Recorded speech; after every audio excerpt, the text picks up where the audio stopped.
Pop Cult Pod. Welcome to the Pop Cult Pod, broadcasting from the compound in an undisclosed location in Ireland, where we are crazy for film, television, video games, and more. I am the cult leader, Tom Pat, and without further ado, let us begin. First things first, a little bit of housekeeping. The podcast is now officially on iTunes. We had some issues last week, but it is up there. We're also on YouTube if you want to check us out there. And last week I said I was going to do a feature on Who Framed Roger Rabbit sequel, but under my radar, unbeknownst to me, we had a pretty big anniversary for The Sopranos this week, so I'm going to discuss that instead. So we'll talk about Roger Rabbit next week. But enough of that. It's time to drink up the Kool-Aid, the top 8 stories from across the mediums this week, and well, it's a big show! Lots of news this week. Compared to last week, it was a bit dead, but there's a lot of stuff to discuss this week. So, got top 8 news stories, and then we might do some quick hits, a little bit of snappy news, a very quick stuff to get out of the way. So, starting off first, I'm going to talk about a long-awaited reboot of a TV show, I'm sure. A Beverly Hills 90210 reboot. And I want to talk about this, not because I'm a big fan of Beverly Hills 90210, but because it caught my eye because it has a very unique approach. And that is, apparently, that this reboot of Beverly Hills 90210, which is going to have a lot of the original cast in it, is going to be a 1-hour meta-mockumentary about the cast trying to revive the show. So, we'll have Tori Spelling and Brian Austin Green, I think that they were in it, going around as themselves trying to reboot the show, which is a pretty interesting approach. There's apparently quite a bit of interest in this show from streaming services, and more networks are also looking at it. So, we're going to have a teen drama about characters in their 50s. So, that will work. We also got news this week that Brad Bird is working on an original hybrid musical. Something that's going to feature live action and at least 20 minutes of animation. Michael Giacchino, which I checked, I actually am pronouncing his name right. I have no idea how to pronounce it otherwise. Is going to be involved to do the music. We don't know much else about it. Finally, we will find out whether that bird's going to sing. I'm just going to leave a bit of silence there. Maybe so I can edit in some cricket sounds at how bad that joke was. Star Trek 4. We finally got news on the sequel. But it's not good news. Apparently it's shelved. Possibly even cancelled. We had an issue with this a couple of months back where Chris Pine and Chris Hemsworth wanted more money. Or, well, they didn't want more money. The studio actually said they wanted to give them less money to trim the budget based on the past performances of the movies. And they said no, they want to honor the original contract. But what made a big issue out of this is that S.J. Clarkson, who was lined up to direct the film, has signed on to do a Game of Thrones prequel pilot for HBO. So, it's seemingly the end of the Star Trek franchise for now. I'm sure that we'll see it return in some form. There was talks of a Quentin Tarantino R-rated Star Trek film. So that's completely unclear what's happening with that. Or if it was going to happen to begin with. So, who knows. More news about Disney's Plus streaming service. And it's more Marvel properties, of course. We'll talk a bit more about some Marvel news in a minute. But the apparent Scarlet Witch and Vision show has got a showrunner in the shape of Jack Schaefer, who I don't know if I pronounced that right. She co-wrote Captain Marvel. She is also allegedly working in the Secret Not a Secret Black Widow movie. And there was actually talk this week that Marvel had discussed maybe making that an R-rated movie. But we will see. Also on the Disney Plus platform, a Lady Sif series might be in the works. And there's very little known on that, but I might come back to that in a sec. We also had news from the Loki series, which could possibly involve recasting Tom Hiddleston, the younger actor, because it might be a prequel, and that Tom Hiddleston will stay on to narrate the show as something of a framing device. Something to possibly be aware of is that could be a case where people are getting their stories mixed up, and they may have just approached the actress Jamie Alexander, I think her name is, who plays Sif, to appear in the Loki series. We don't entirely know, but we will have some more Marvel news. That's just from the Disney Plus side. Big video game news this week also, and that is that Bungie, the developers of Halo, have terminated their publishing deal with Activision, or Activision Blizzard. The benefit of this is that they have fully retained the rights to their series Destiny as per their contract. They are apparently meant to have 2 annual releases this year. Whether or not those will be affected, they have said not, but we will have to see. There has been a lot of tension between Activision and Bungie behind the scenes, at least if you listen to the internet rumour and innuendo. And there was apparently differences in belief of what they should focus on, and that was that Bungie was focusing on the game, and Activision were focusing on the store and a few other things, monetizing it things like that. That possibly led to some tension. Seemingly good news for fans of Destiny. We still are allegedly getting that content, and doesn't rule out the possibility of Destiny 3. We don't know at this point whether the exclusivity deal that they have with Sony is going to be affected, or really what the future is for them. So there's a lot up in the air right now, but it's probably the biggest story as far as video games go all week. Another big news story this week comes about John Lasseter, the former head of Walt Disney Animation and Pixar alumnus, has joined Skydance Animation. So he was involved in the Me Too scandal, and there's a lot of stories about what he was doing out there. Inappropriate touching and comments, apparently. In fact, one of the more lurid allegations was that he needed a handler to keep him in check and away from some women, which is quite damning. Skydance Animation have not put out a movie yet. The first film they have stated for release doesn't come out until March 2021. And this has been a real mess of a story because, first of all, you have the John Lasseter fact, where he's now, rightfully so, a controversial figure. And Skydance have said they consulted Time's Up movement about this. Time's Up came out and said that they weren't happy with transparency or honesty of Skydance in this situation. Now, Skydance have also said that they investigated his actions and the reports independently, although who knows what the end result of that was. Presumably they found him to be either not at fault or worthy of a second chance. Employees at Skydance have apparently, if you listen to the insider reports, voiced their concern, particularly over the level of star as far as voice cast is going to go. Could this damage the reliability and possibility of their success with voice actors? And what this really comes down to, Bill Burr has a bit, and he's talking about Paula Deen. He says it's $100 million whale, which is like, how long can you keep this person out? They're worth so much money. When is the right time to bring him back? And I think with Skydance, they're hoping that they can bring him on board now and get the slings and arrows, and that by the time their movie comes out, it'll be forgotten about, but who knows. It also emerged that he will be financially responsible himself if he does have any inappropriate actions, we'll say that. So, controversial story, one that's sure to develop in some way. He's a talented guy, John Lasseter, obviously, but it's very hard to look at him in the same light as before. We have 2 stories left in our Kool-Aid. One of them takes quite a time, but we will look at one here, which was that HBO released, I would guess, a short teaser during the Golden Globes, I believe it was, showing some of their shows coming in 2019. And there's a few different things we can talk about. They gave a quick look at Euphoria, starring Zendaya. Had a very kind of trippy visual style. You got a quick tease that is returning, Big Little Lies, Veep, Barry. And the 2 that are probably most worthy of discussion is Watchmen and Game of Thrones. So, we only saw a little bit of Watchmen. We've seen these in set photos already. It's all the police in yellow spandex. So, the question is, what necessarily is that about? Is it some sort of authoritarian force? And then we got to look at Jeremy Irons as an older Ozymandias, possibly realising that the plan he had at the end of Watchmen had failed. The one everyone is talking about is we see a character in a Rorschach mask. It's fair to assume this isn't the same Rorschach. My theory is that Rorschach has basically become something of a symbol for a resistance against an authoritarian police force. Could be wrong. Or maybe, like in some of the comics, and in many comics, someone else has taken up the mantle of Rorschach. We don't know. But it's certainly an intriguing look at whatever this becomes. It is somewhat controversial in fan circles, the Watchmen TV show. We also got our best look yet, I suppose, actually, at Game of Thrones.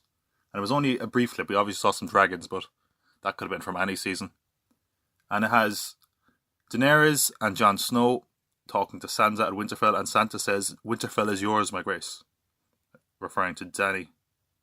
And she doesn't look very happy. She doesn't look particularly convincing, so perhaps she's not as willing to give up power as it appears. So, interesting. I think they're going to announce the official date for the show very soon, sometime in April. And with that said, we have one of the bigger stories of the week. And we condensed it all here because it's a lot of Marvel news, and a lot of it came out in the same interview. So let's just slowly break down what we've got here. Kevin Feige was at the Golden Globes, and he was interviewed by MTV. So here are some of the tidbits we've got, and we'll break them down and talk about them a little bit. First of all, he knew the title of Avengers Endgame before production even began, and that, of course, when Strange said Endgame in Infinity War, they were aware that that was the title. So nothing too shocking there, really. I mean, would you expect any less meticulous planning from Marvel at this point? They've done pretty well at planning things out. Another interesting point, and I don't know if this is something deceptive, if this is something we can rely on. I don't think it's an airtight fact, but I found it to be a very interesting one, and that is about the marketing for Endgame. The reporter asked if it's true that as far as the marketing for this movie goes, most of the trailers and that kind of thing are going to come from the first 15 to 20 minutes of the movie. And Feige said that was somewhat accurate. So that would be fantastic, of course. It wouldn't spoil any of the movie. But if the rumours of this movie are true, and I'm not going to say what those are, but I think we all know what it involves and how the situation of the snap can be resolved. That works best because there's so many theories, and if none of them are really giving credence from the trailers, that's even better. So what we'll have to see, I'm sure we'll get a trailer for Endgame by the time Captain Marvel comes out, if not sooner than that, because there's not much time between them really, about a month and a half maybe. Closer to 2 months actually, maybe. Start of March and I think the end of April. We got asked about Guardians 3, and he seemed quite solemn for this question. I don't think Feige's very happy with what went down with the James Gunn situation, but there you go. And the question was simple. What's going on with Guardians 3? And he said, it will happen, but when, where and how will be decided another time. So that's not much of an update. But he was complimentary of James Gunn, even talking about DC movies and saying that he makes cool movies, which seemed very melancholy about that point. Adam McKay has been talking about making a potential Silver Surfer movie. He was asked about that. And I think he was speaking in generalities here, not specifically about a Silver Surfer movie, because a lot of people kind of ran with the story that he wanted to talk to Adam McKay about a Silver Surfer movie. He said Adam McKay is a fan, and he wants to talk to Adam McKay about projects. So I think definitely, Galactus is in voice, apparently, as a quick cameo. So I think we could see Adam McKay get more involved in the Marvel Universe. He did do a little bit of rewriting on the first Ant-Man movie. Maybe he can get involved again. Then he talked about the Fox merger and said that outside of the big names, obviously being X-Men and Fantastic Four, he's excited about it in general and says that those Fox documents have hundreds of names on them. So definitely big plans for Marvel, and I've heard that merger might go through as soon as March. So we shall see. In somewhat related news, this wasn't from the interview. There's a rumour going around, unsurprisingly, that all the Fox Marvel movies are dead. That being every film after Dark Phoenix and New Mutants, the ones that already have some footage done. Dark Phoenix, first of all, apparently the budget has inflated beyond 200 million after reshoots. No one seems to know what's going on with New Mutants particularly, but who knows. So, just a reminder of the movies that have apparently gone. Multiple Man, which had James Franco attached at one point, is gone. Gambit, which we've been hearing about for must be almost a decade now, and we keep hearing it's going to happen. It's had more directors than years in development even. Not happening. One of the big losses was Noah Hawley's Doctor Doom movie. That's no longer happening. Silver Surfer, there was one of those movies in development, not happening. A Kitty Pryde movie, not happening. X-23, the character from Logan, no longer happening either.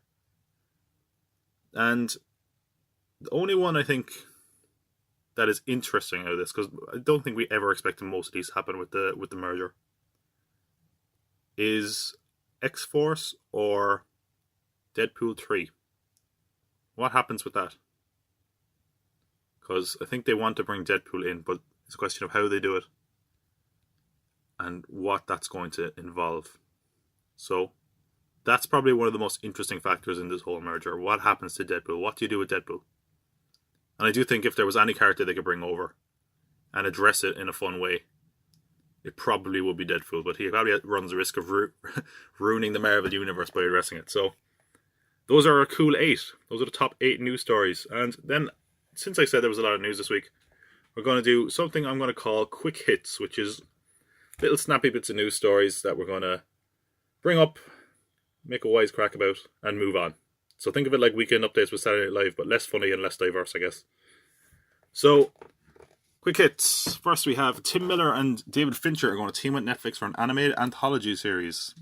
Stories will include, but not limited to, sentient dairy products, werewolf soldiers, robots gone wild, garbage monsters, cyborg bounty hunters, alien spiders, and bloodthirsty demons from hell.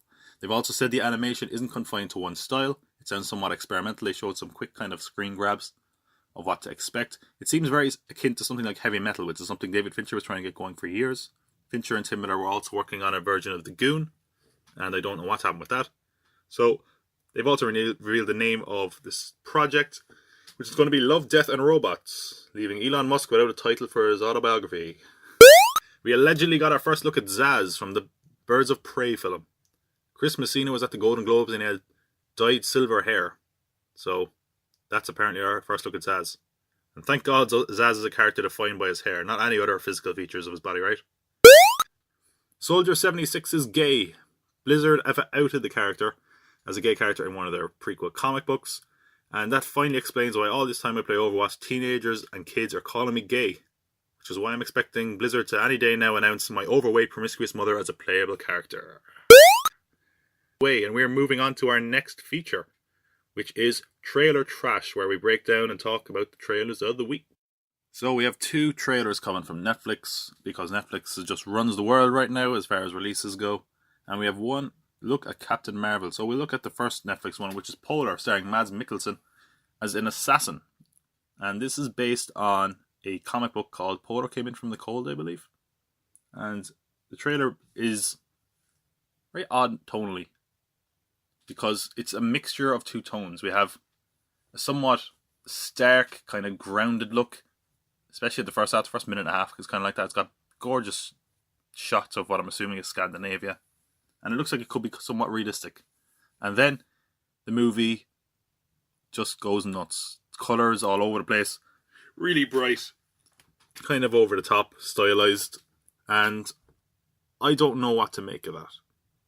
Don't get me wrong, I'm sold in this movie. Mads Mikkelsen, assassin. I don't have to leave the couch, perfect. It seems to me like they're making this movie, first of all, because of this popularity of John Wick, but also the divergent tone in the trailer and how abrasive the colour is makes me wonder if this was colour graded after the fact, or basically that they're trying to sell the movie as something it's not, which is somewhat worrying. Anyway, there's not far to go until it comes out. It also stars Vanessa Hudgens, Catherine Winnick and Matt Lucas, and I believe it's out the 25th of January, so really, there's no point analysing this too much, because it's with us quite soon. Next trailer we got was another Netflix release, this being Velvet Buzzsaw, coming from Dan Gilroy, who gave us Nightcrawler. Reunites him with his lead actor from Nightcrawler, Jake Gyllenhaal, and obviously Nightcrawler was a fantastic film. This trailer is very odd. It's very different to Nightcrawler. It's a little bit pulpy. That's what I said on Twitter. It's like a little bit over the top. It looks kind of silly. And I'm not going to break this trailer down for one reason. And that is, I feel like this trailer gave away a little bit too much. It's sort of a horror movie. And I'm guessing there's going to be some satire on the art industry. But I would not watch this trailer if you have an interest in this movie, because we don't have long to wait anyway. I believe it premieres at Sundance in 2 weeks, so we'll know what it's like. And then on February 1st, it's on Netflix. So, really not long to wait. I would say stick it out, maybe avoid the trailer for this one. Velvet Buzzsaw. It's coming out 1st of February. And finally, we have Captain Marvel. Not a new trailer. Marvel have been very particular not to call this trailer 3, because we probably will get another trailer, maybe around the Super Bowl at the time. Who knows? And that is what they're calling Captain Marvel, A Special Look, which I believe aired during basketball in America. I don't know, we don't get much talk about basketball in Ireland. So, Captain Marvel, A Special Look. I'm not going to lie, the last 2 Captain Marvel trailers didn't sell me too much. I'm a lot more convinced from this footage. And one of the benefits of it is that they gave Captain Marvel a bit more personality. I feel like the last few ones They've been trying too hard to make her look badass, and they've given us this character of I don't know who I am, and it doesn't make for particularly interesting characters, especially in trailers. But this one, she gets a bit of personality. We see her interacting with Nick Fury. She's kind of funny, and it's good. It's nice that we're getting to see Brie Larson kind of be Captain Marvel and be more charismatic because she can be. So, looks very good. A few things we should probably mention from this trailer. Number one, we get another look at the Skrulls. We see how they basically turn into other people. Seems very simple in that we see them coming off the water on the beach. One of them sees a surfer and turns into a surfer. So it's that easy for them to transform into other characters. So what this means for a possible Secret Invasion storyline in the future seems like a very, very realistic possibility that we could get a Secret Invasion in some form. Maybe in a future Avengers sequel, but you can't really introduce the Skrulls and not hint at that at least.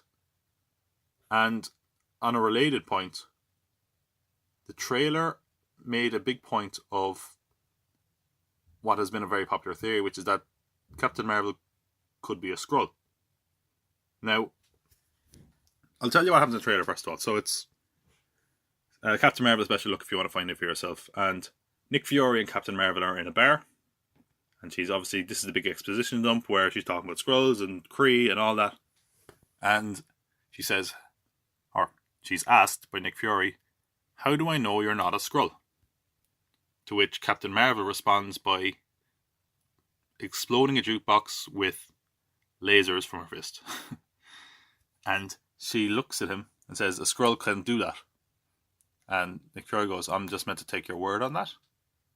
And we get Brie Larson kind of mugging with a kind of a raised eyebrow and a smirk. So it's addressing what a lot of people wonder. Could Captain Marvel be a Skrull? Is that why the origin story is so different? It's hard to tell if that is even a possibility.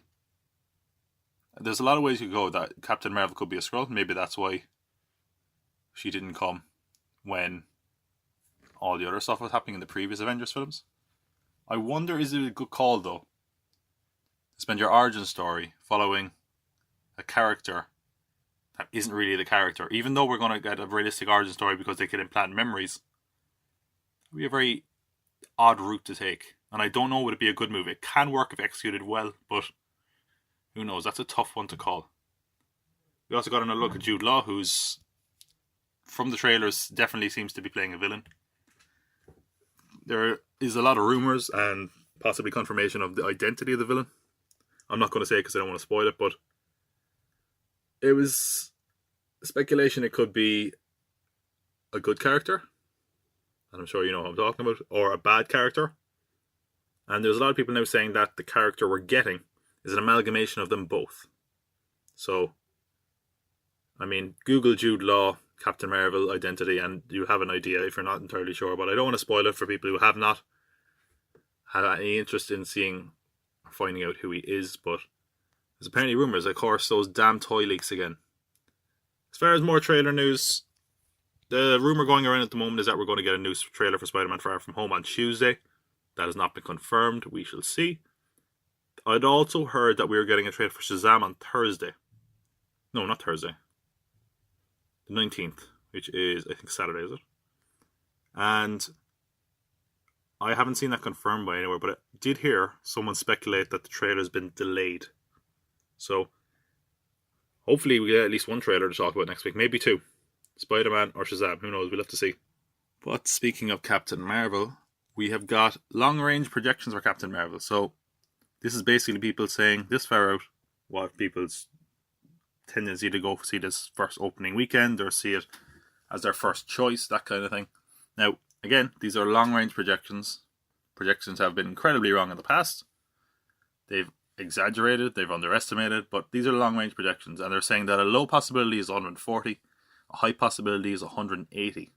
So they're kind of hitting it right in the middle, about 160, which would be absolutely huge if it got that.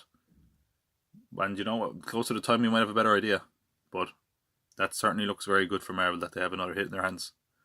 There's also Glass, which is out very soon.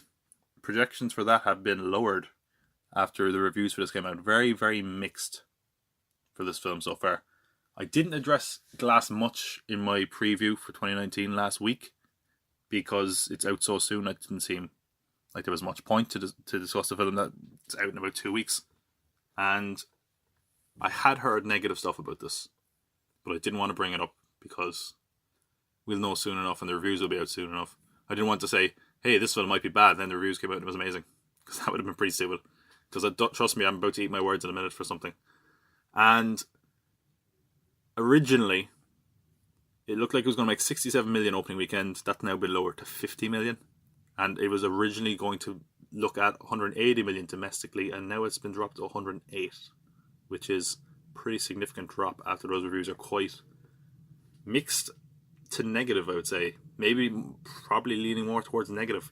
And one issue I have heard with the film is that you have to have a big awareness of the previous films, which might damage it, because I think Unbreakable isn't as well known or loved as you might think. So if you do want to see Glass, it might be worth brushing up on those last two films. Another thing I've heard is that the ending to this film is not great. That people might be angry at it, and that will definitely affect people going to see this movie. It's definitely going to affect the word of mouth, which could hurt it even more. So we shall see. And I said I was going to eat my words. I might as well. It only took one episode for me to be possibly wrong, but I would say this just for the record. So last week we gave out our awards, and our awards are a joke, obviously. Snarky. It was a 2019 review, basically dressed up as an award. And it was a bit of fun. And I said the Fosbury Flop Award, or the Flop Award presented by Fosbury, to Alita Battle Angel, because I said I think that movie's going to flop. Now, I'm not saying I'm wrong. I'm not saying I'm right. It very well could be a success, but the early word in this so far has been so incredibly positive. Now, again, early word can't always be trusted. This movie still has a good month before release. Sometimes these early reviews are very deceptive. Very positive word of mouth so far, though, from the people who have seen some stuff from it. Said it's a good movie. Not only that, they said the 3D is good. Which, when was the last time you heard that? But this is a James Cameron produced movie, so maybe that can be a factor. So I might have to eat my words. Might not be a flop at all. It could be a big hit. And wouldn't that be great that after the first episode I'm already wrong about something? What an authority I am. Well, I don't need to be authority on numbers, so that's where we're going to look at what's in the box office. Get it? Like 7. You know what I mean. The box office numbers for the weekend. And a bit of a surprising one, in that a lot of people were speculating Aquaman was going to be number 1 again, but against all odds, The Upside, starring Kevin Hart and Bryan Cranston, has topped the box office this week, despite not great reviews. It made 19.59 million to come in number first. Aquaman was in second, making 17 million, and it's actually hit 1 billion now. So I think the only DC film it hasn't beaten is Dark Knight Rises, but it will pretty soon it's going to beat that. So another movie I shat on and was wrong about, evidently. A Dog's Way Home came third, 11 million. Guess people just love these movies where we can hear what the dog is thinking. So there you go. Spider-Verse, up a place from last week, made 9 million. So Spider-Verse is really showing good legs now. Escape Room, which was number 2 last week, came 5th. Mary Poppins Returns and Bumblebee are both out of the top 5 now. Bumblebee, I think the head of Paramount said that it's being a nice little profit earner. They're pretty happy with its performance. Mary Poppins, they announced a sequel. So, you know, these movies are getting there. And, well, we'll have to see how they do as time goes on. So, yeah, the winner of the box office this week is The Upside.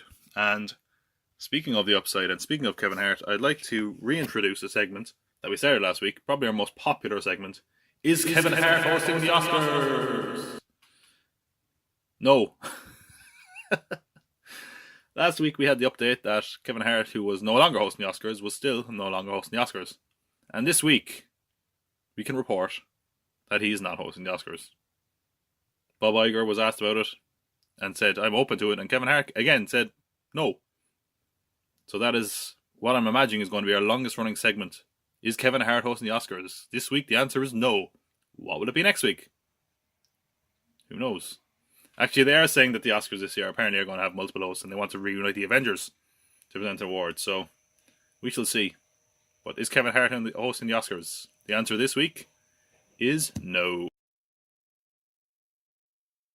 Well, before we get to our feature, we're going to just have a quick look at the weekly watch, which is going through some of the big releases that you can watch yourself and stuff coming to Netflix, cinema, television, that kind of thing. So the big cinematic release coming out this week is Glass. Obviously, check your listings depending on your country, but it's coming out in most territories this Friday. That's really the only thing worth talking coming to cinemas. There's nothing else major. And then, speaking of television, we have quite a lot coming back. So True Detective will have just returned by the time this episode comes out. I've heard it's a return to form. Season 2 got a very mixed reception, but Mahershala Ali apparently does a great job, and the structure and story are a little bit better than previous episodes, and I guess the previous season in general. Deadly Class is having its official premiere on Sci-Fi. I think a lot of the episodes of, maybe 3 or 4 episodes have already aired in preview, but it's having its official premiere this week. Black Monday with Don Cheadle on Showtime has also just started. I've heard a bit of a mixed reception to this, but Don Cheadle's a great actor, so I'm sure there's something redeeming about it. Friday, we have a lot of stuff coming to Netflix. We have The Punisher, and, well, the reception to this has been positive, for the most part. Maybe kind of the same where people are a little bit torn on the amount of violence. I've heard it's more violent in the second season, and I'm sure there are some pacing issues, but overall positive enough. Expected to be cancelled the week after, realistically. Carmen Sandiego, the reboot, is coming to Netflix also on Friday, along with the controversial Belgian drama Girl, which had a lot of award consideration, but it's also quite controversial for its dealing with transgender and, well, gender reassignment, I believe. I think that's the plot of the movie. We also have the 5th season of Grace and Frankie, and the documentary Fire, the Greatest Party That Never Happened. Of course, documenting the Fire Festival. Trigger Warning with Killer Mike from Run the Jewels is also coming to Netflix. It's kind of a political kind of series, but it looks to be quite entertaining, so we'll keep that in mind. Brooklyn Nine-Nine just returned at its new home, I guess, on NBC. And that was returned on Thursday. Future Man Season 2 just began on Hulu. And on this Thursday, Star Trek Discovery Season 2 is beginning. So that's plenty of stuff for you to watch. As for what I'm going to watch this week, I'm hoping to watch The House That Jack Built. I've heard a lot about that this week. Hoping to check it out and see if it's as deplorable or as good as people say. And I'm also thinking I might try check out Black Klansman this week, because I've heard nothing but positive things, that it completely slipped me by when it was in cinemas. I just didn't have time to get out. So hopefully that's what I want to check. So that's what you're going to watch, that's what I'm going to watch. And without further ado, I'd like to start our new feature. The Revolution has been televised, and this week we're looking at The Sopranos. 20 years ago, one of the most groundbreaking shows of all time debuted, The Sopranos, airing in January 10th, 1999. The show essentially ushered in many tropes that laid the groundwork for future successful television dramas. When we talk about the golden age of television, The Sopranos wears the crown, and not without reason. It wasn't necessarily the first prestige drama on television, even though it is often remembered as such. Shows like Hill Street Blues and Twin Peaks were of a considerable quality on network television, while even HBO had their own acclaimed hour-long show in Oz 2 years before Sopranos had aired. However, The Sopranos eclipsed all of them in acclaim and scope, with the complexity of the writing and nuance of the acting. What is hard to convey is how big this show was and why. It's easy to look at shows now like Game of Thrones or Walking Dead and Breaking Bad at their heights and feel like it's the biggest show ever, and that's down to a few different reasons. Firstly, the dynamics of television has changed since Sopranos was on television. When the show finished its run in 2007, the competition from other networks was more minimal. AMC hadn't debuted Mad Men yet, and Breaking Bad wouldn't come around until the following year. Other cable channels like Showtime hadn't found their big hits yet, and FX, probably their biggest competitor on basic cable, wouldn't find their voice until the early to mid-2000s with the 4 pillars of FX: Nip Tuck, Rescue Me, The Shield, and It's Always Sunny in Philadelphia. That isn't to say that their only competition came from cable, but when we refer to the peak of television now, it is usually the shows on cable that we look to. In fact, The Sopranos would often lose awards to network shows, notably The West Wing and The Practice. Cable television programming was set to explode, and HBO would lead the charge with The Sopranos as their premiere show. Then you look at the way that we consume television back in 2007. Streaming was only just beginning, with Hulu and Netflix's streaming options launching that year, and they didn't have the online programming, at least as far as originals go, and weren't overly popular at first. The iTunes Store hadn't launched, and DVDs were still king, with 2006 being a record-breaking year of $24 billion in sales. While there were options to watch shows through other methods, watching the show when it aired was still vital, compared to now when you can watch whenever or whatever you want, not to mention the sheer amount of shows now is almost triple what it used to be. These factors alone made The Sopranos a huge success and explained why it seemed like a bigger hit than any cable drama before it, and possibly even since. It dominated the pop culture landscape. That was more talking of the logistics that made the show a success, but it wasn't just the landscape of television that made the show such a phenomenon. It laid the groundwork for complex dramatic television on cable. 13 episode seasons is the norm for TV drama now, but it wasn't at the time, for one. But what really made the show somewhat different was its writing and characters. While the perception has certainly almost swung the opposite way, television was usually seen as a lesser than a cinematic stepbrother. But on The Sopranos, tighter, more episodic drama and writing, where we got to see the natural growth of complex characters, showed this line of thinking to be a fallacy. TV characters before this were often vanilla, or fell into simple characterization of good or evil. Characters had to be likeable. A lot of this harkened back to the older age of television, where sponsors had more say over content, and a dark, unlikable character could damage the brand. However, HBO didn't rely on sponsors. They relied on subscribers, which helped give us Tony Soprano, the character and the trope that would dominate TV writing to this day, the anti-hero. While the bad guy with the soft side had often been played out before, in The Sopranos those lines blurred very often, and forced the viewer to question themselves for liking the central character. What really helped this was the use of psychology sessions in the show, which allowed us to explore the minutiae of the character and not just whether he was good or bad, but why he was the way he was. We saw the intricacies of childhood trauma or familial stress, and the remnants of that into his adult life, and how the stereotypically strong mafia boss was at times a facade. Tony leads the way for other heroes of questioned morality, like Walter White or Vic Mackey or Al Swearingen, or even a character like Don Draper, created by Matthew Weiner, who was a producer and writer on the show before creating Mad Men. However, whereas a character like Walter White had a clear arc from good to evil, or Vic Mackey had a distinction of upholding the law through questionable methods, Tony was a bad guy, and the show often made this clear whether he was cheating on his wife, murdering or assaulting people. But what really drove this home was that the show always reminded us of the toll it took on him, and that he realised the gravity of his actions. It's often said that a good villain is the character that doesn't see themselves as a villain, but the truth is Tony knew he was a villain, and struggled with it throughout the course of the show. He often acted out of a sense of obligation to the family, as opposed to a sense of morality. Tony knew what he did was bad, but he saw himself as a soldier following order or code to justify his actions, but even he knows that this was hollow reasoning. He often battled with this with his therapist, and despite having opportunities at redemption, he consistently rejected them.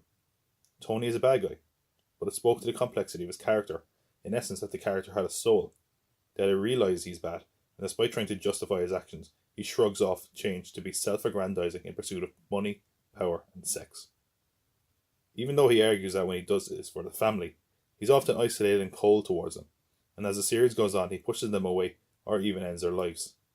He doesn't really feel remorse for his actions, but knows they're wrong. In fact, it is suggested in the series that therapy was never the answer for Tony. It only rationalizes his actions and increases his criminality as something that stems from outside influence. He never truly wanted to change, and any perceptions on initial viewing that Tony can be saved or redeemed vanish very quickly as a result. We see over the courses, though, that he has a fondness for animals. Tony often saw people with contempt or disdain in comparison. He often sees how they reflect the lives of his family or friends. And while this made him a bit more likeable or relatable, it really spoke to his more primal nature. In this regard, Dr. Melfi often was a surrogate for the viewer, prodding and poking the bear that was Tony Soprano about his misdeeds, hoping to find enough redeeming qualities in him to justify us liking him. It was a fascinating exploration of character, and forced us to examine a dark version of the everyman, and assess ourselves for relating to him. More than that, through seeing his struggles with depression and expectation, humanizes him. To a certain degree, he hates himself. He's told that depression is a rage turned inward. He hates himself for not being the man he was expected to be, either as a father or as a boss. And the ultimate irony is that we see that his parenting leads to depression, and what sort of man you're meant to be carries on to his kids. What people often identified with was a predicament he found himself in, between family and work, which is obviously taken to an extreme degree in the show. Yet we saw a character who had to work to keep his life together, and he did work, really hard. We see his morning routine, preparing meals or having family obligations. It's all very mundane, and speaks to the life of an everyday viewer. Even the opening of every episode shows him commuting. In the character of Tony, we see an extreme example of everyday life trying to balance work and family. It comes back to that awful tagline for the first season of the show. If one family doesn't kill him, the other family will. It also worked against the archetype of the TV dad, the schlub husband of sitcoms who is often put in his place by a stronger woman, in this case Carmela and Lydia, his mother.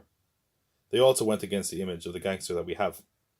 See, gangster portrayal, while often entertaining, has often been accused of being glamorized, and it's often due to the lack of responsibility and seemingly endless excess and indulgence. The show frequently de-glamorizes the cinematic mobster, whether it's the guys sitting around watching the Godfather movies and then seeing the reality of what their mob life really looked like. Well, with Tony, we saw the pressure he was put under by family and his job as head of the crime family. It was a darker, more violent version of our lives. Hopefully it is more relatable to most people, in that the stress of family and work are ever present, in making the character relatable. There was the fact that Tony was at times frail, emotional and broken, especially when we saw him in session with Dr. Melfi. Even in the first episode he breaks down crying and is angry at himself for doing so. Yet even with all his misdeeds, and that is putting it lightly, there is an undeniable appeal and charisma to Tony Soprano. He's a bad person, but a sense of freedom to do whatever to whoever he wants was endearing, and indeed envious for the viewer, that allowed us to follow the character and at times support him as a part of a dark fantasy of escapism. In the pilot he says, "Whatever happened to Gary Cooper, the strong silent type? Tony preferred the age where men were men, and it wasn't about feelings but just doing what you had to do and fulfilling your obligations, and Tony struggles with that. He's a character that feels the burden to live up to his title in the mob and be the man he was expected to be, and not complain or show weakness. The idea of being depressed or not being the strong silent type haunts him, and even in later seasons we see his son struggling with the same issue. It forced us to question what a hero on television is, and if the character can't live up to their own expectations of what a hero is, then maybe we should change our perception of a hero and the mafia too. The views and conventions of previous media, whether it be movies or organised crime or television drama, was forever changed by the show, if only for this reason. It served as a reminder to the viewer that we are not dealing with the ideal American hero like Gary Cooper, but in dealing with the complex and often morally bankrupt modern American man, a Tony Soprano, an anti-hero. So that was a short dissection of one of the reasons I think Sopranos has stood the test of time, why it's been so successful in lots of different fields, logistically and narratively. But I want to talk about a few other different things too.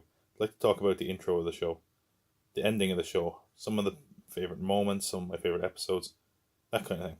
So, firstly, let's talk about the intro to The Sopranos, which has become incredibly iconic. It's been parodied all over the place, including in The Simpsons. And even when I didn't watch the show, I knew the intro, and even when I was younger, I recorded the music and used it as a ringtone because it was just such a cool intro. So there's a lot to unpack in it. It's often overlooked and oversimplified, but it sets the stage that this is a mob story that isn't New York like all the other ones. In fact, New York is in the background. It's about New Jersey.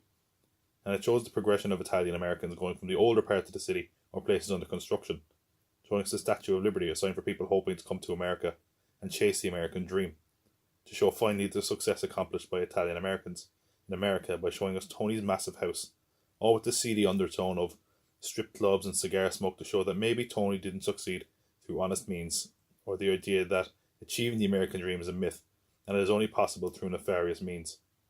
Even the landscape in the show in the intro seems to reflect it. We see Tony billowing smoke from a cigar, and the landscape also seems to do the same, in that it's showing that it's not a wholesome or gorgeous land, but a corrupt and dirty one, as corrupt and dirty as Tony himself. And while we see some signs of Italian-American prowess like pizzerias and meat markets, it's always with a dark cynicism that questions if this is really the success that they had in mind when coming to America, or if a better one is out there and just needs to be taken. The look of the iconic skyline of New York, which was idolized by so many immigrants, is shown through distorted images and mirrors out the car window, showing that modern America is far from the romanticized view of America of Tony's ancestors and migrants in general. Chase has often compared the show to The Simpsons, and it certainly seems like the ending of the intro is reminiscent, reminding of a classic downtrodden TV dad, and maybe even alluding to the comedic side of the show, which is ever present. The music sets the tone for the whole show thematically, and is helped by the theme which had the constant thread of violence and death that the show adheres to. The intro to The Sopranos is one of the few intros that I just can't skip. Even though it's a minute and a half every time, it's just fascinating. It's so well done and so simple, but it's just so in fitting with the show. And so it's not stylized, it's just basic, but is fantastic. And the theme song really helps as well. And one of the things that people have still been discussing to this day, and something that maybe even keeps the show in the cultural conversation, is the ending. So I'm going to say spoilers, even though in a lot of ways you can discuss the ending without spoiling the show, because it's the manner in which it was done. And since it's open to interpretation, it's even possible that you can discuss the ending and your theory without ruining anything. So here's a little bit that I have written up about the ending. So initially, Chris Albrecht, who was the CEO at the time, had stated that Chase wanted a definitive ending. And initially, Chase had wanted the black, when it cuts to black, to air even longer. In fact, we're going to take the whole course of the credits, so it would just be a HBO outro. But the Directors Guild objected to this. And there's been all sorts of back and forth. Chase has made certain comments throughout the years which at times seem contradictory and other times seem quite angry. So when it aired, Chase initially said, this is David Chase, of course, the creator of the show, that he had no interest in explaining, defending, reinterpreting, or adding to what is there. Also stating that everything you need to know is all there. He's also seemingly annoyed at the attention that the ending gets, where people never stop talking about it and pore over it like there's some hidden clues. He has said before that if Tony didn't die, he'd likely die sometime soon, but that there was no sense showing that crime doesn't pay like other crime stories, as the show has shown that the crime does pay, although at the cost of isolation and unhappiness.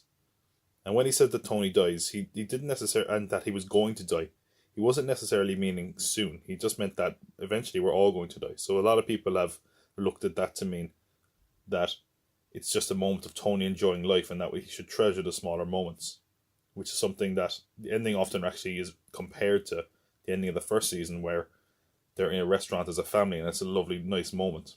And what's sad is that Tony's speech is that you should just remember these small little moments, enjoy them. And AJ brings this up at the very end of the show, and Tony doesn't seem to remember him saying it. But it's just an interesting parallel. Maybe it's also indicating that the son is a bit more like the father than we're led to believe. Then there was the comment that was earth-shattering at the time, and that some people never really keep pushing this as the definitive answer, even though it's been debunked. And that is that apparently David Chase said Tony was alive. And this was completely misinterpreted. He actually said that he was either misunderstood the question or distracted and did not mean that to be the answer. And of course, with the anniversary of the show coming up, with the 20th anniversary, there's a book coming out, and it's by, I think, Alan Sepinwall. It's called Sopranos Sessions, and they discussed this with David Chase about the ending. And he talks about his initial ideas for the ending, about how he kind of settled on it, and it made it, at some times it was a question that he would just be killed. Other times it was that he was going to drive to New York, where something probably bad was going to happen and it would end there. But what it was interesting is that David Chase referred to it as the death scene. And again, this he had to come out and say he was misquoted and that it wasn't death. So it seems he's very hesitant to put his thoughts about what happened or any clarification. He wants it to be absolutely left up to the viewer. So I'm going to give my personal thoughts on the ending, what I think happened. And then I'll go back to a few more points I have. I've always held the belief that Tony is killed at the end of The Sopranos. And there's a few reasons for that. Firstly, in one of the previous episodes when he's talking to Bobby Bacala, he says, well, he doesn't say it, Bobby says that he thinks it's just, you don't even know it when it comes. As in, almost the sound cuts out almost. And in a previous episode, Sil is at a restaurant and someone gets shot. And the sound completely goes, and there's blood on his face. It's like he doesn't even realise what happened. And I always thought that was very interesting. It almost indicated that the way the sound, where Don't Stop Believing cuts out so immediately, that it's indicating that Tony must have been shot. And then there's a few other points. The way the show frames the ending. So, a lot of time we get a wide shot of Tony sitting down. We hear a bell ring just for someone entering the diner, and we get a point of view shot. And we get, diner shot, point of view shot, diner shot, point of view shot, diner shot, point of view shot. And it ends just as we hear the bell ring again. So what it should be is diner shot, point of view shot, but instead what we get is a look at Tony, black.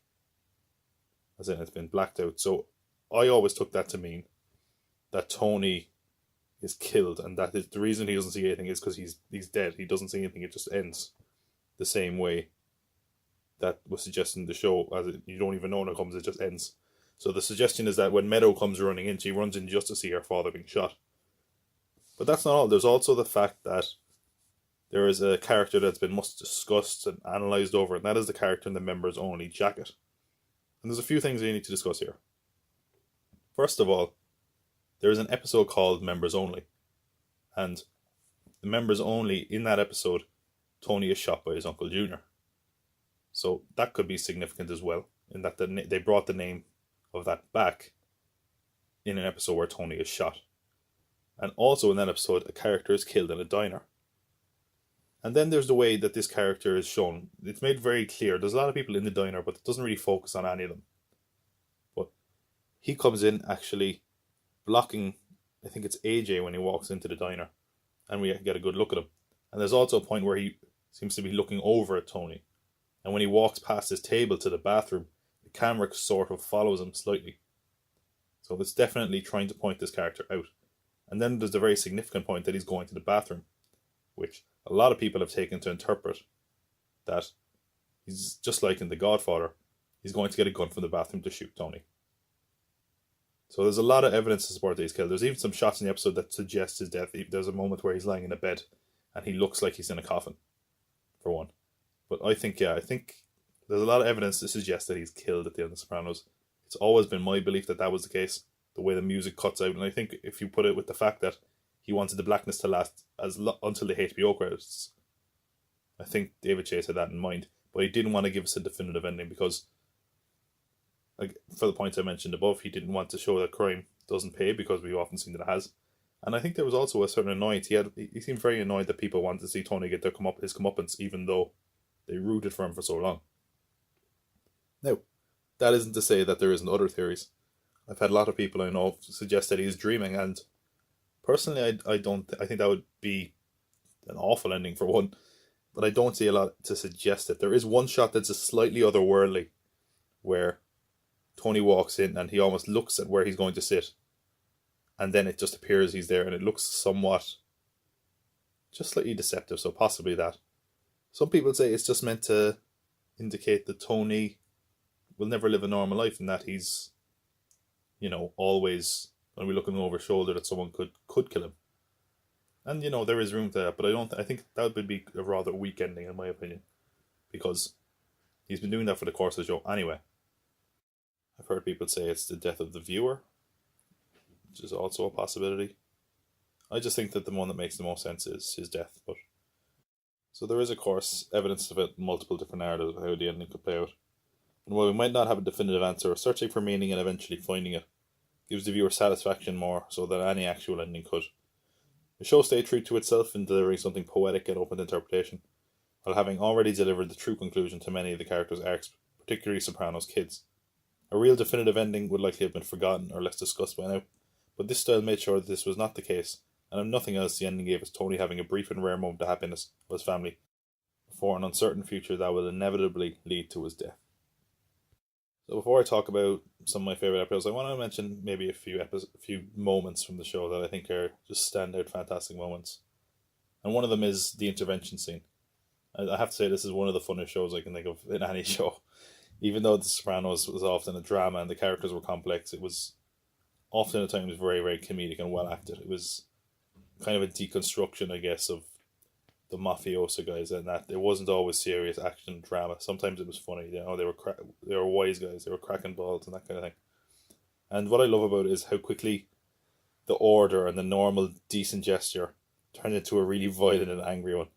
And the idea that all these violent murderers and adulterers are just calling out someone's misdeeds is just innately funny. The reactions from the characters to their stories is also brilliant. Like when Syl just goes, "One day I came in and you had your head in the toilet," like so deadpan. And then Christopher says, like, I had the flu. And you're, of course, assuming that's an excuse. And then Tony goes, well, I can vouch for him. He was sick for a little bit. It's just hilarious. And what's really good is you have the reactions from these characters to the story. And then the idea that all these tough mafia guys are being kind of bossed around by this weedy interventionist trying to keep order is brilliant. And how some of the stories don't even count. It's like, it's brilliant. And it barely ever gets going as an intervention. It just immediately descends into a mess. And one thing I really love, and it's more of a minor thing, it's very, very specific, but Paulie goes over and punches him. And you see still get up, and you think he might be trying to break it up, but still just goes over and also starts beating him up. They just start kicking the crap out of him. Yeah, it's a really funny scene, but it's also a great moment after that where Tony basically just tells Christopher, like, if you weren't related to me, you would be dead by now. Which I think is really good. It's a rare moment of restraint from Tony, which, you know, later on mightn't exactly be paid off. I'm going to say a spoiler for this one. There's a few of these that might be a little bit spoilerish, but I don't think they're too bad. So, in the episode Whitecaps, which I believe was the season 4 finale, we finally get the tension between Tony and Carmela kind of at its boiling point. And all the skeletons come out of the closet. All the mudslinging begins. And I'm not going to say what happens in the scene, how it eventually ends, but it's just amazing seeing Edie Falco and James Gandolfini act this scene out. They're just two heavyweights as far as acting goes. It's absolutely fantastic. And it's a scene that seems so real. It doesn't seem like they're reading from a script. It's fantastic. It makes you really respect these characters. Next scene I want to talk about, next moment I want to talk about. No spoilers for this one, really. And it's the scene where Tony and Christopher get in a car crash. And if you've seen the show, you know exactly what I'm talking about. And it was just such a shocking moment that came out of nowhere. And it's still very, very surprising when it happens because it's so blunt. There's not really much build-up. It just comes out of nowhere. And it's done in a way where even we wonder if Tony made the right call. Where maybe that was the right thing to do. Which is powerful. Then from the season 2 finale Funhouse, where Big Pussy goes out in the boat. This is where we'll have a bit of a spoiler if you want to skip ahead. And his send-off, the way that character is written out, is so well done. And when he understands it's going to happen, it's just somewhat poignant, and he's just so accepting that it's so almost hard to watch. But it's just very well handled and not what you expect in the show. The show doesn't always do subtlety. But when it does it in a scene like this, it really, really works. Another moment I want to talk about, this is just a really minor moment. There was a painting of Pyomai, a horse that Tony was involved with. And Tony gets angry and gets rid of the painting. And then later on, like way later, we see that Paulie took the painting and had it converted so Tony looks like Napoleon. I don't know, that's just some of the weirdness and that kind of stuff from the show is much very memorable and hilarious. And we have the scene towards the end of the first season where Tony confronts his mother, and that he knows that she was basically in Junior's ear and was involved with trying to dispose of him. And when she tries to confront her, she starts smiling, and the doctors and nurses insist that she can't understand them, but we know that she absolutely does. His mother was at times a frustrating character. Sometimes you get lost or was a bit grating or annoying. But it's moments like that make it a very, very worthwhile addition to the show. One last moment I want to talk about, coming in the back half of the show, coming in one of the last end of the season, I think maybe season 6, maybe the last half of season 6. And that's when AJ attempts to commit suicide. And I've talked a lot about the duality of Tony's character, where he goes from angry, violent mobster to kind of caring sort of family man.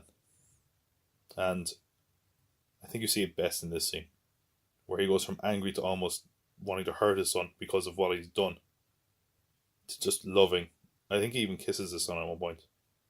I think he calls him his baby. Oh, it's something that's so... It's just the two extremes of his character, which is fascinating to see back to back. And it's a real testament to James Gandolfini as an actor. He rests in peace. That he can do those so well, that switch over. And it's just bittersweet because we know there's a lot of times where AJ reflects his father. And I think in doing that, we really see how Tony kind of feels. You know, it's this easy very much could have been. Tony Soprano when he was younger, or even Tony Soprano now. So with that said, I'd like to talk about a few of my favourite episodes. There's 4 episodes here, and some of them I think are just my favourite episodes. Other ones I think are just worthy of discussion. I want to start with just, very simply, I want to start with the pilot episode. So, in preparation for this, I watched the pilot again. And of course, the show was so good that I got drawn in, and now I'm watching the show again.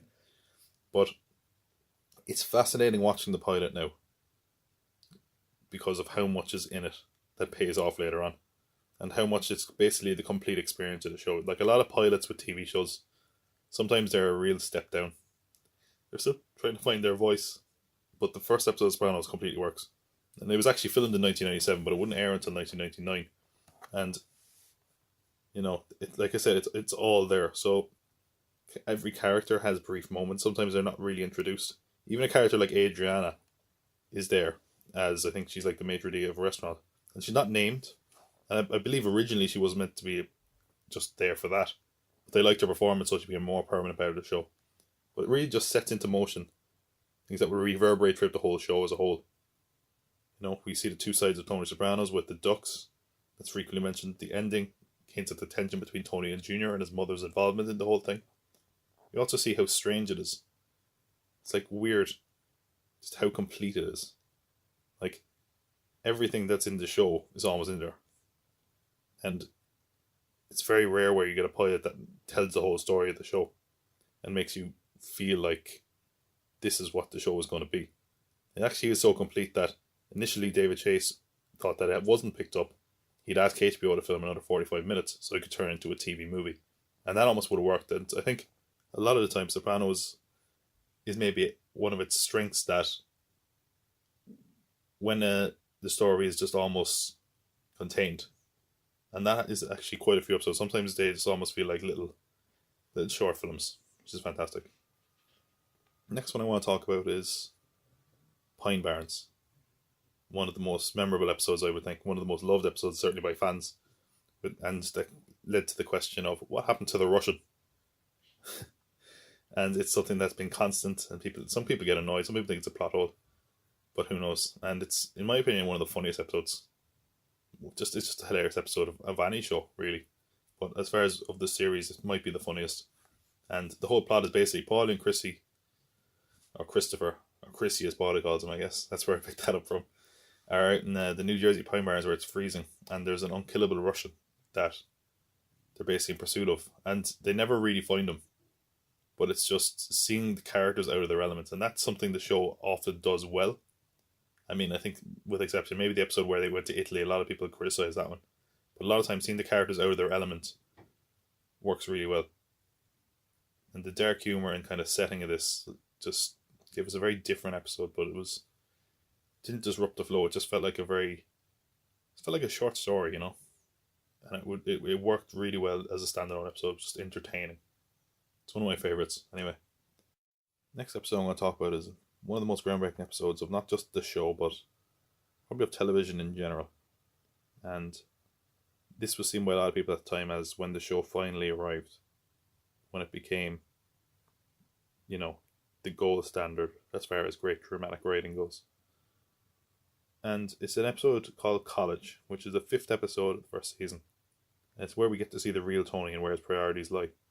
Like, I love in that one of the opening scenes very early on, we have a phone scene where he's on the phone and we hear like, "Hey sweetheart, how are you?" And you're assuming, because of the conventions of normal TV and real life, that he's talking to his wife, but of course he's talking to his Gumar. And then we get the great comparison of that, which is he then calls his wife and it's, "Hey, how you doing?" And he kind of barely talks to her, barely acknowledges her and hangs up.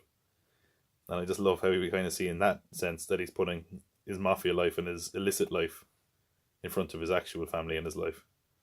So he sees a character that he thinks might be a rat. And of course he goes after the rat, often at times of the expense of bringing his daughter to look at colleges. There's a time where they're in the car driving towards it, and rather than going left for the college, he goes right because the rat drove down that way. And he even endangers him and his own daughter's life as well, the way he drives. And it's really the perfect dynamic of the two families. as in his familial blood family and his crime family. And it's strange seeing that dichotomy play out, seeing how sweet and protective he is of his daughter and how violent and brutal he is to the rat. Just that stark contrast. And we also see the moment where Tony sees the life of the man in witness protection. And it almost seems like that is a reflection of the life he could have had. I mean, that rat is really, in ways, a mirrored version of Tony. What his life could be away from the mob with a happy family, and the rat even shows mercy, whereas Tony doesn't. Like, we have a moment where the rat is able to shoot Tony, but he's drunk, or is with his drunken daughter, so he spares him. And I think this is the point for a lot of people, where it became clear that Tony can't be redeemed or saved. Because initially watching the show, if you had no idea where it went, you might think that this could be a story of how a mobster sees the light. Or it could be the course where many dramas would do that. And when we finally see Tony get his hands dirty, we've seen him do some minor things before, like assault a few people, but a lot of the cases it was other mobsters, and sometimes it wasn't, like, this was much more brutal than up to this point. The violence up to this point was kind of almost tame, but this was such a long scene. It's like a real-time strangulation. It's quite violent. And, seeing him get his hands dirty really showed us what this character was capable of. That it proved straight away that he was really a mobster. And by the end of the episode, we see him looking at a quote in the college from Nathaniel Hawthorne, which is, "No man for any considerable period can wear one face to himself and another to the multitude without finally getting bewildered as to which may be the true." And it's a very appropriate quote when talking about Tony's almost split personas. So we have the scene where he finally gets his hands on the rat, and of course it's incredibly brutal. It goes on for, I think it's 1 minute and 16 seconds I read. And Tony nearly almost decapitates him. He's choking him so hard. And even his hand is bloody, the guy's begging for his life. And he finally kills him, and we see the ducks flying away overhead. It's like a reminder from the pilot, because the ducks represented his family, and it's like they're flying away in response to finally seeing the real him. And the audience feels the same, because we finally know Tony Soprano for what he really is when he kills him. And apparently this was quite a difficult episode to get made. There was arguments with Chris Albrecht, the head of HBO, about whether you could do this, and he basically said to David Chase, you've created a great show and now you're going to ruin it. But as soon as he did, I think it really pointed that we could have bad characters in TV. And I think that's been reflected in media going forward. And the last episode I want to talk about it might be my favourite episode of the show. And I will say spoilers for this one. And it's called Long-Term Parking. And skip ahead if you don't want this spoiled. So this is where we finally see the end of Dre DiMaggio's character, Adriana La Serva. And the way it's done is so heartbreaking. So she was always a character that we always kind of hoped had a choice. We kind of rooted for her because she seemed a lot more normal than the other characters. She wasn't as comfortable with the life of being the mob. And to a certain degree, we kind of felt bad because the stress it caused her in being an informant, and especially the fact that she had to put up with Christopher, who was abusive at times, a drug addict, a very hard person to deal with in the context of the show. What really works about the way it's done, we have this car ride scene, is that the viewer isn't sure of how it's going to play out, and apparently that wasn't the case initially. Initially, we had this scene where we see Christopher telling Tony about Adriana, and I think that's actually shown in a later episode in season 6 as a flashback, but they took that out on the insistence of the actors, and it works so much better as a result. So we don't know how it's going to go. It could go either way, and we have that same certainty as Adriana. We almost feel like Adriana in that scene of what's going to happen. So to have such a sympathetic character killed off so brutally and remorselessly is just upsetting. Especially because I think is a character we often look to as something of a surrogate in this universe. And I mean, she's dragged out of the car by her hair, and they still called her the C word, which apparently the actor didn't want to do. Steve Van Zandt did not want to do that. And it's just very harsh and brutal, and it just fits in with the show, which is kind of a shame. It's a really depressing show in that sense. And we kind of realise the meaning of the title after that when we see Christopher, putting her car in long-term parking. And when we see his reaction to it, we kind of realise how dark this is going to become and how harsh this world is in the context of the show. And we'd seen that before, but it really indicated that no one was out of bounds. And what I really love as well as a scene that's talked about a bit less is that last scene before the episode ends, where Tony is just by chance with Carmela in a similar location to where she was taken out and killed, kind of forest setting. And he kind of looks up at the trees, and it's very similar to where Adriana would have been killed. And I think it's probably open to interpretation, but he almost like pauses for a brief moment and has to sit down for himself.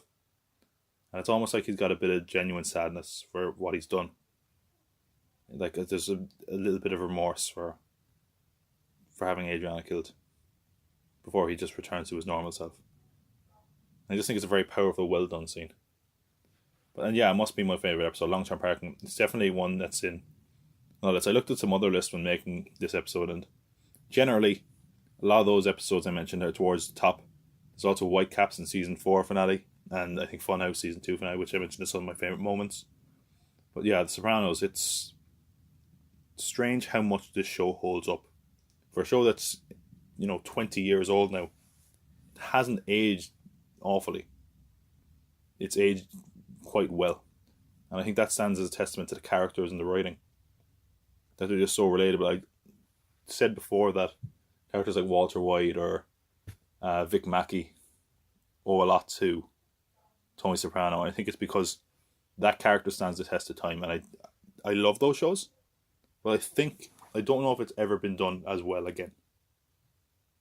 And as much as I go back and forth, and as much sure as I might have a different opinion a couple of months or a couple of weeks down the road, Sopranos, in my opinion, is the benchmark for television. I think it's been and has been for a long time the best show to ever air. And that's all I can say on it. This is something I wanted to make a regular segment of. The Revolution has been televised, where I look at some groundbreaking shows. If you enjoyed what I said, a lot of it I kind of basically wrote an essay and then gave it a bit more loose, unscripted, I guess, thoughts there.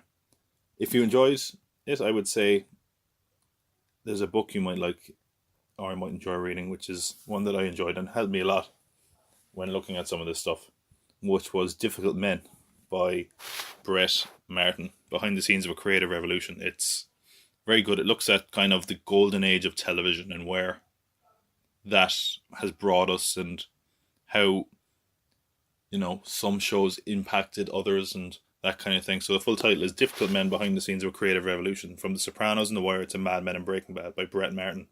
It's a fantastic read, and it shows what goes on behind the scenes, and there's some thematic analysis. It's a very, very well written book, so I would recommend that, if for no other reason that it's a good book, and if you enjoyed this, you might enjoy that. With that said, that is the end of our second episode, and I hope you enjoyed it. If you did enjoy it, please subscribe wherever you're listening to this, give it a positive rating, maybe even recommend it to a friend. And I will say this, I know this is only the second episode. The first episode, it had some bumps. This is still a learning process for me. I'm not normally someone who's the most technologically capable. And I think that going forward, some of the features will be a bit tighter. The equipment, I'm definitely going to get better equipment going ahead. So as much as you enjoyed it, if you think it has potential but maybe it's falling short, let me know, and I can try and improve it going forward, because I do think that hopefully this is the start of a long series of podcasting. So if you like the pod, you can follow us on Instagram at popcultpod, all one word. You can follow us on Twitter, pop_cult_pod. You can reach out to the podcast by Gmailing us at popcultpod@gmail.com. And you can find us on Spotify, SoundCloud, Stitcher, or basically any podcasting app that takes your fancy. We're also on YouTube, popcultpod. And as far as YouTube goes, I uploaded the whole pod there last week. May do that this week. We'll have to see. But I'm also going to try to do some maybe YouTube exclusive content, whether it's trailer breakdowns or features, or I might take snippets from the podcast and make them a bit more visual based. So going forward, I'm hoping to grow on YouTube a little bit. So it's up to you. Wherever you're listening to this, I hope you enjoyed it. And subscribe, because I'm hoping to make this is going to be a weekly thing, hopefully. Like it, share it, comment, whatever. And wherever you're listening to this on, give us a positive rating. It really helps. So next week we're going to start Hellraiser, looking at films from development hell. We're going to look at the Roger Rabbit sequel. We might have some big trailers breakdown, possibly a Spider-Man trailer, maybe a Shazam trailer. We'll have to see. But whatever the case, I will see you next Tuesday. Jesus Christ, where's that Gabagool at?